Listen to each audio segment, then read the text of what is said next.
दोस्तों, क्या आपको पता है कि एक 9 सेकंड का वीडियो क्लिप आपको कोर्ट तक ले जा सकता है। इंडिया की सबसे बड़ी न्यूज़ एजेंसी में से एक एएनआई आजकल यूट्यूबर्स को दे रही है लीगल थ्रेट्स। क्या आपने मोहक मंगल या रजत पवार का नाम सुना है? हो भी सकता है और ना भी हो सकता है, लेकिन दोनों को एएनआई ने भेजा है कॉपीराइट नोटिस और डिमांड किया है लैक्स ऑफ रुपीज़ बस 9 सेकंड के लिए। ये जर्नलिज्म है या डिजिटल एक्सटॉर्शन? इस वीडियो में हम बात करेंगे एएनआई के नए बिजनेस मॉडल के बारे में, जो यूट्यूब पर सच बोलने वाले यूट्यूबर्स को दबा रहा है और डरा रहा है। And we'll tell you why we must not be afraid. तो सबसे पहले कहानी क्या है वो समझ लेते हैं। तो एएनआई, एशियन न्यूज़ इंटरनेशनल, ये इंडिया की one of the best and biggest news agency है जो गवर्नमेंट की प्रेस रिलीज़ और वीडियो क्लिप्स को मीडिया हाउसेस तक पहुंचाती है। टीवी न्यूज़ चैनल्स हो या डिजिटल प्लेटफॉर्म्स, आपको हर जगह एएनआई की फुटेज मिल जाएगी। लेकिन प्रॉब्लम तब शुरू होती है जब यूट्यूबर्स ने इस फुटेज को इस्तेमाल किया कमेंट्री और एनालिसिस के लिए। एग्जाम्पल के लिए, मोहक मंगल ने अपने ऑपरेशन सिंदूर के एक वीडियो के लिए 9 सेकंड के एएनआई का वीडियो यूज़ किया एंड रजत पवार ने भी एक विजुअल दिखाया जो सिर्फ एक्सप्लेनेशन के लिए था। दोनों ने पैसा कमाने के लिए नहीं बल्कि लोगों को सच बताने के लिए उस क्लिप का यूज़ किया, और ये आता है एक फेयर एंड यूज़ के टर्मिनोलॉजी के अंदर। तो फेयर यूज़ बेसिकली एक ऐसी टर्म है जो कि आप यूज़ कर सकते हैं किसी भी यूट्यूबर्स का एक छोटा सा 9 या सेकंड के आसपास का एक वीडियो क्लिप उठाकर आप उसको सिर्फ एक्सप्लेन करने के लिए दिखा सकते हैं, और इंडिया में ये लीगल भी है।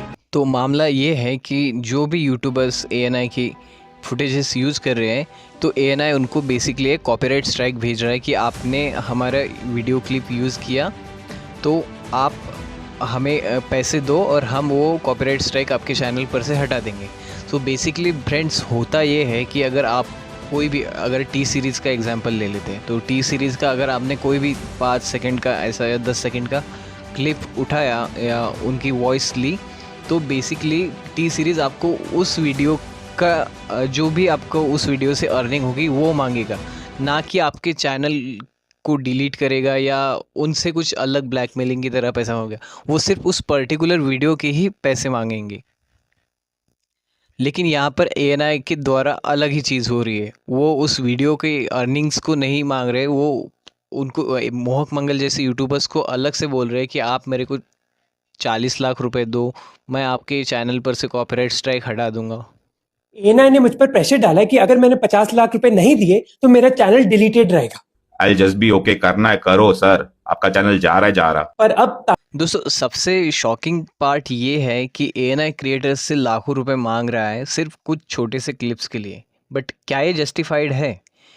इंटरनेशनली एजेंसी जैसी रियूटर्स या एपी आप भी कंटेंट्स का यूज़ डिटेक्ट करते हैं, लेकिन कमेंट्री और फेयर यूज़ के केसेस में उनका अप्रोच ज़्यादा रिजनेबल होता है। बट एएनआई का मॉडल तो कुछ अलग ही लगता है, सबको डरा और पैसे कमाओ।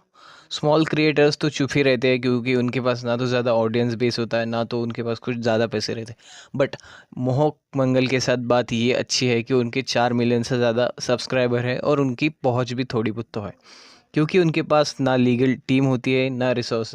जो कुछ भी स्मॉल क्रिएटर्स होते हैं वो ब्लैकमेल टाइप नोटिस के जाल में फंस जाते हैं, और अगर उनके पास पैसे होते हैं तो वो दे देते हैं, वरना उनको अपने चैनल से हाथ गंवाना पड़ता है।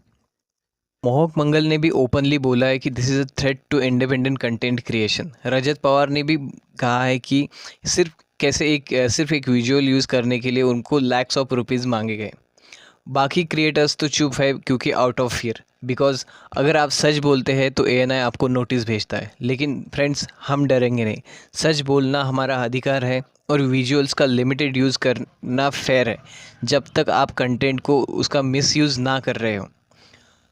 मोहक मंगल ने बताया कि एएनआई ने उनसे 40 लाख रुपए मांगे और कहा कि यह आपको 2 साल के लिए सब्सक्रिप्शन मिलेगा। ध्रुव राठी एंड नीतीश राजपूत जैसे बड़े यूट्यूबर्स ने भी मोहक के वीडियो के कमेंट सेक्शन में इनडायरेक्टली बोला है कि हाँ, कैसे कोई न्यूज़ एजेंसी सिर्फ 9 सेकंड के वीडियो के लिए इनडायरेक्टली इतना पैसा मांग सकते हैं। कुछ क्रिएटर्स ने एएनआई के नाम से आने वाले ईमेल्स और स्क्रीनशॉट को भी पोस्ट किया है। उनका टोन तो सिर्फ यही दिखता है कि उनको धमकाओ और पैसे कमाओ। Friends, Section 52 of Indian Copyright Acts clearly allows for dealing for criticisms or review. Courts in India have supported fair use in many landmark cases including civic education. ANI का फुटेज मोस्टली पब्लिक डोमेन या press release पर base होता है, जिससे private copyright बनाना legally questionable तो है ही।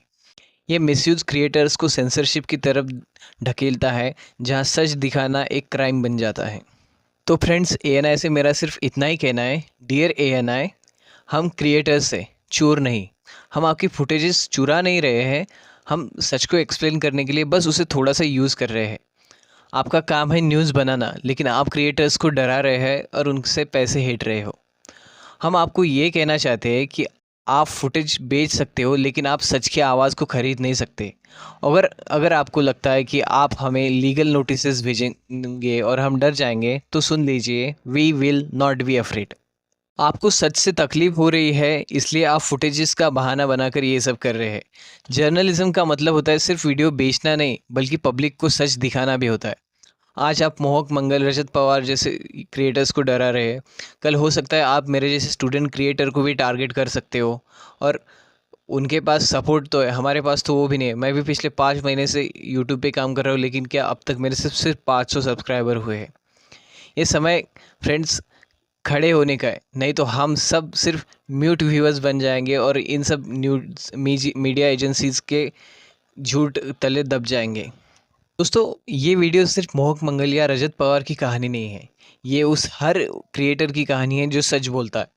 तो अगर आप कंटेंट क्रिएशन को सपोर्ट करते हो, तो इस वीडियो को लाइक, शेयर और कमेंट में #स्टॉप मिसयूजिंग कॉपीराइट ज़रूर लिखिए। सच की लड़ाई में दोस्तों हम आपके साथ हैं, तो आप भी हमारा साथ दीजिए। जर्नलिज्म होना चाहिए पब्लिक सर्विस के लिए, ना कि कोई प्रॉफिट मशीन की तरह। दोस्तों, लास्ट में मैं सिर्फ इतना ही कहना चाहूँगा कि जब क्रिएटर्स की आवाज़ दबाई जाती है तो देश अंधा हो जाता है। ये कॉपीराइट का मास्क पहनकर सेंसरशिप का खेल हो रहा है। हम फ्रेंड्स चुप नहीं रहेंगे, हम मुकाबला करेंगे, क्योंकि आज अगर एक यूट्यूबर की आवाज़ दबाई जा रही है, तो हो सकता है कल आपकी भी आवाज़ दबाई जा सकती है। सवाल उठाना फ्रेंड्स गुनाह नहीं है, ये एक जिम्मेदारी है। सरकार से सवाल पूछना, मीडिया को अकाउंटेबल बनाना, ये हमारा हक है। और फ्रेंड्स, ये हक हम छोड़ने वाले तो बिल्कुल भी नहीं हैं। सच की राहों में कांटे तो मिलेंगे, लफ्ज़ों के सौदागर धमकियाँ भी देंगे।